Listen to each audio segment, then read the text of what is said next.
The small hatchback has been a staple on UK roads for many years. They're versatile, they're practical, and if you get the right model, they're pretty engaging on a back road.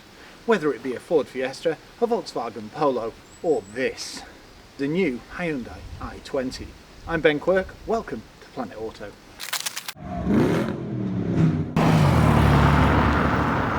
It was first released in 2008 and debuted at the Paris Motor Show, and it actually replaced the Hyundai Getz.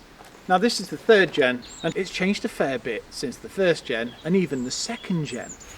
Like the new design language, the fact that it's wider, it's got more room in the back, it's even got a lower roofline to give it a sportier look, and it also adopts a brand new design principle, sensuous sportiness. And what that's supposed to do is give you an emotional connection to the vehicle. And to be honest, I think it's worked. The way it looks, the proportions. I mean, you'd be forgiven for thinking, is this actually an N? No, that's a completely different ballgame. It has everything that I'd look for in a small family car. It's got the practicality, it's got the versatility, it's even got the economy, the looks, and a rather impressive driving experience. Now the thing that really staggers me about this is you get a decent level of safety, you get a hybrid powertrain, and they start at just over £19,000. That's a lot of car for the money, and for that you'll get an SE Connect. This is the ultimate and it's closer to 24,000, but for that you get things like 17-inch alloy wheels, two-tone, and a whole host of other things. You can now get one engine, which I think is a pretty good idea, to be honest. A lot of manufacturers have been streamlining, and it makes sense. So there's no diesel, and there's also no 1.2, so the 4-cylinder's gone. Instead, you've got a 3-cylinder 1 litre with a 100 PS or a 120 PS output. And you can get either a manual box or a 7-speed DCT like us. And this is one heck of a gearbox. Economy-wise, well, I'm getting around 42 to the gallon, but that's my foot to the floor pretty much all the time.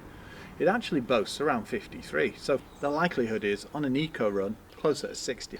The design language of Hyundai, in a word, is on point. The fact that they've got rid of the slatted slim grille, and you've got more of a, I suppose it's more like a mouth, diamond-esque styling. You've got an aggressive front bumper with some sporty little fogs down here. I'm also fond of this, the curvature, the styling. As we've got the Ultimate, we've got the signature daytime running lights, and they're encompassed into the headlamp. These are LEDs, and to note, they're automatic and you have high beam assist. And also the daytime running lights are positioned there. If you go for the SE Connect, you'll get standard bulbage, and the styling is a little different, but you kind of expect that. It's chalked up to the nines with safety and convenience, everything from lane keep assist to AEB to rain sensing wipers. There's so many aspects of this that I just think that's extremely nice. For example, the partial clamshell bonnet, the flared arches. As we've got the Ultimate, we get 17-inch alloys. They're diamond cut, and I suppose you class this as a rather low profile tyre, but it's not the lowest I've seen. It doesn't really compromise ride. Now the Ultimate comes with a two-tone colour scheme. You can also get that on the N-line, and it means that you could have a colour combination like ours, which is dragon red and phantom black. So it's a pretty wide palette of colours. What really appeals about this is the minimalist looks on the side. It just gives it such a clean look. But with the addition of black mirror caps and A-pillars, it really does impress on you that sporty side. By the way, the door mirrors are power folding and they've got blind spot detection. Now you saw the mirrors fold out then, but interestingly, it doesn't unlock the vehicle. You still have to press a button. Nice wide opening door, and yeah, immediately I can see hard plastics. But with a car that starts at just over £19,000, you can kind of expect that. It would have been nice to see an upgrade on this on, say, the Ultimate. You've got a padded area here, and I do like the colour scheme. Well, nice and easy to climb into, even at 6'3", but sadly, no grab handle. Well, it's certainly changed. For a start, I've got a digital cluster and the shaping round here. And the infotainment screen, it's totally different to the previous gen, and it looks far better for it. And I do like this fabric trim. And if you've noticed, we've got a manual seat, and we do have height adjustment. Nice and solid, but that's not surprising. The build quality in here is very good. The switchgear has a good feel to it, same with the stalks. We've even got a leather wrapped heated steering wheel. I can see at a glance that we've got 3-stage heated seats, an interesting system for the climate control with a digital readout, and you'll notice they're not dust traps. The features you get depends on the trim you choose. Now there's a serious abundance of hard plastics, pretty much everywhere to be honest. All this is hard, but it's a good quality and it's nice that it's got an interesting finish. But the design language overall, it's kind of minimalist, but at the same time it adds something. The thing about previous Hyundai interiors was, well, sadly they were a bit bland, whereas this, there's something to it. Now, you did have the infotainment screen, but that was looking dated, so the fact that they've integrated it into here is far better. Rotary, yeah, they're not actual buttons, they do work rather responsively. You've got Apple CarPlay, Android Auto, and a DAB radio. You can also set some of the car's settings. To be honest, it's decent convenience. You've got your camera button here and drive modes, USBs, 12 volt, and decent storage points. And yes, that is a wireless charging pad. This perplexes me. Daddy cup holder and mummy cup holder. As for headroom, well, at 6'3", it's about 2 inch. You've got comfortable seats, but they're rather buckety too, so they do hold you well. And I am a fan of this white stitching. I've got a footrest down here, reach and rake in the steering wheel, and a padded armrest. All in all, yeah, it's a nice car to drive. Hopefully that translates to decent legroom in the rear. We shall find out. Now you may have caught this emblem down here, Bose. I'll go more into that in the boot. Considering this isn't what you'd really class as a sporty trim, it ticks all the boxes I look for in a sporty car. I mean, the body styling, the two-tone, even its stance and ride height. Now normally the designer in me would be saying, why is that just end there? But to be honest, it really works with the two-tone and the fact that it flows down the windows. Let's take a look at the rear.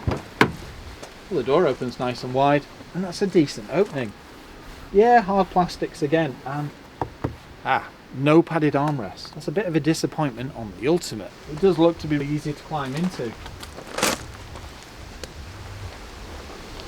Okay, I did wonder if I'd have needed to have my seat a little further forward, but to be honest, if I sit upright like this, it's not bad. Now at 6'3", it's actually quite doable. Now that surprises me. I thought there'd be very little headroom, especially with that sporty sloping roofline. Now in the perfect world, I would have the seat a little further forward, and that would allow me to get my knees into the recess. But even sat like this, I can do it quite comfortably, and I can get my feet under the seats. And I've got more legroom than I expected, but that's not surprising because they have increased this. Comfortable supportive seats. They're not the softest, but they've got a fair bit of bounce to them. I like that. You can see it's really designated as a two-seater. The other thing is, the rear backrest isn't too upright. You've got ISOFIX points, and you can see airbags around the vehicle too. And one thing that Annabelle would love, the fact that you can adjust the seatbelt height. And the other good thing is, I can actually see out the window instead of seeing a chunk of roof. I've got a decent door pocket, electric window, and a coat hook up here, and it's nice to see that we've got a rear interior light. Storage point here, USB. Now you've got a decent sized window here, but because you've got a slim rear window for the sporty aspect, it does reduce light quite a bit. But it really helps with the fact that you've got a light headliner. I've got a decent speaker in my door too. I am a fan of this window up here as well, just lets a little bit more extra light in. Now I've read conflicting reports about the rear of this, especially in person, but to be honest, I think it really suits it. Thin bar here and the sculpture on the rear lenses. Because we've got the Ultimate, we get LEDs. You can really see the flare on this arch too. It just looks aggressive, chunky. And the fact that you've got rear diffuser styly here. Would have been nice to see a proper exhaust, but they've kind of gone the way of the dodo. The two-tone really works on the rear too. This black surround. We've also got a reversing camera and parking sensors, and a subtle rear spoiler with a shark fin and high-level brake light. Let's take a look in the boot. Okay, it's not the biggest boot, and as you'd expect, it's actually shrunk a bit, because this is where your mild hybrid system is. Yeah, it's not the biggest boot, but you'll easily get your shopping in there and a couple of suitcases. So it's not beyond the realms of going on a small family holiday. Seems a rather solid boot floor. It's not the biggest lip either, so that makes loading nice and easy. Interestingly, the tethering hooks are attached to the floor. How clever is that? You get a sub And to be honest, the sound system's banging. Supporting strap here, shopping bag hook, and a little light. As for dropping the seats, it's easy enough to do from here. I expected these to be stuck up a bit, but it's virtually flat, and there's very minimal gap here. That just makes loading larger items, well, child's play. Little loops and plastic clips. Let's take a look under the bonnet.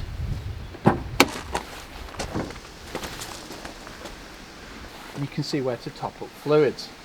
It's not the heaviest bonnet either. Welcome behind the wheel of the new Hyundai i20. Under the bonnet we've got a 1 litre 3-cylinder engine, it's turbocharged, and it's got a mild hybrid system too. So you get a small battery and a small electric motor. And what that does is helps with acceleration. So you'll notice a boost at say 1800 RPM.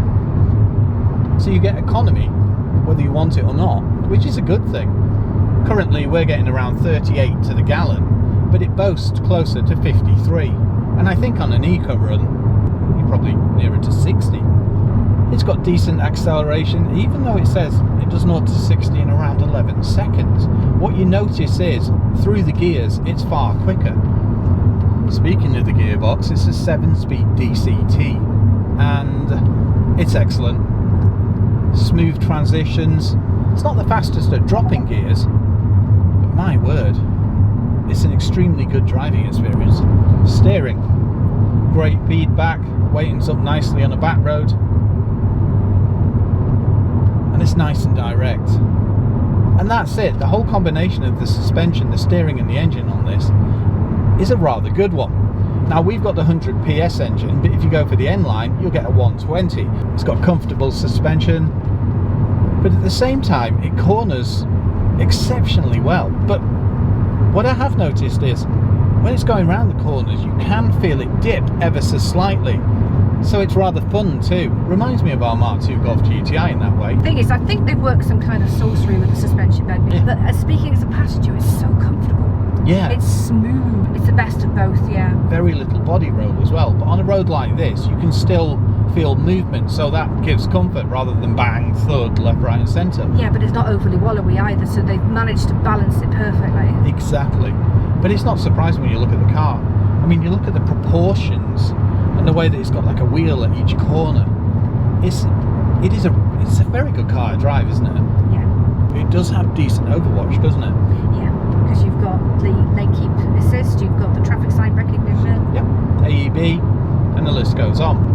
The cluster's simple to read. On the left hand side you've got the speedo, then you've got the rev counter and a little fuel computer in the middle. And a nice nifty feature that I like as well, the driving modes are colour coded. So when you look at your cluster you can tell at a glance which one you're in. Yeah, it's nice that it goes red, isn't it? I prefer it in comfort, which is for me is wet. Sailing along through these bends. But I mean, a corner like this just isn't a problem for it. I can feel it regenning. And if we look at the cluster, you can see it going back into the battery. Road sign recognition, clear in the cluster too. Visibility, pretty damn good, isn't it? Yeah. Decent big windscreen, B-pillar's not too big, and you've got blind spot detection anyway. The one thing I have noticed is the rear window's not the biggest. But you've got a reversing camera and parking sensors, so it mitigates that. Exactly, it's not really a challenge, is it? No. The other thing is, on country roads, considering it's a nice little small family car, as long as you don't come across a coach, it's nice and manageable. So it's about the right width. You won't have any challenges. Little bit of road noise, but bear in mind we're on some pretty battered out roads. I mean, this is the A65. I dread to think when it was relayed. Tyre noise a little bit too, but we've got low profiles and we're on 17-inch wheels, so if you go for smaller wheels that'll mitigate a little bit of that. But generally inside the cabin it's pretty good, isn't it? Yeah, nice and refined. In essence, the i20 is a great proposition. It starts at just over 19,000. I mean, it's closer to 24 for ours. But this is the ultimate. It comes jam-packed with tech and features. It's versatile, it's practical, and it's fun to drive. And yet decent economy. All in all, it's a good all-rounder.